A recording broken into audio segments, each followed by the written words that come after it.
J'adore lire et prendre des notes, mais je prends rarement le temps de synthétiser ce que j'ai appris de mes lectures.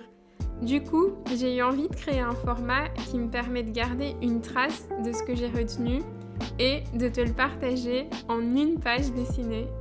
Je me dis en fait qu'en te partageant ça, ça pourrait te donner comme des petits bouts de réflexion à méditer en fonction de ce que tu traverses en ce moment ou juste simplement un prisme de lecture. Ici, c'est du livre Aleph de Paulo Coelho dont j'ai envie de te parler.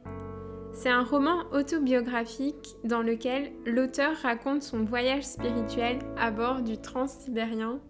Et ce que j'en ai retenu, c'est que quand un sentiment fort de partir à l'aventure nous anime, il faut l'écouter, même si tout nous semble hyper inconnu. D'ailleurs, toutes nos rencontres nous aident, d'une manière ou d'une autre, à avancer sur notre chemin, que ce soit d'un petit ou d'un grand pas.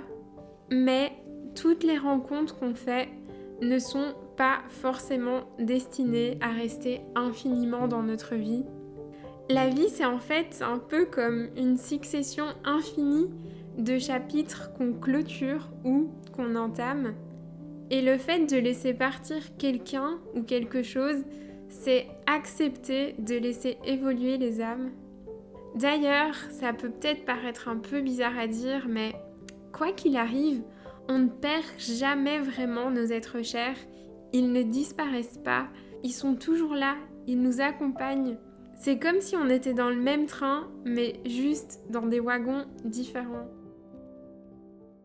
Si l'envie t'en prend, tu pourrais aussi, par exemple, lancer un dé et voir ce sur quoi il te suggère de prendre peut-être un nouveau regard ou ce à quoi ça te fait réfléchir. Est-ce qu'il y a peut-être quelque chose que tu peux mettre en place ou pas ?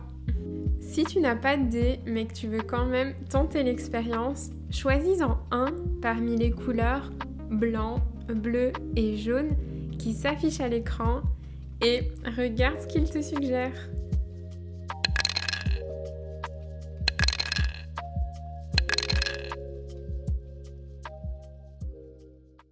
C'est un format un peu nouveau que j'explore ici, donc si tu as aimé ou pas, n'hésite pas à m'écrire, à me le dire, voire même à me suggérer des futures lectures.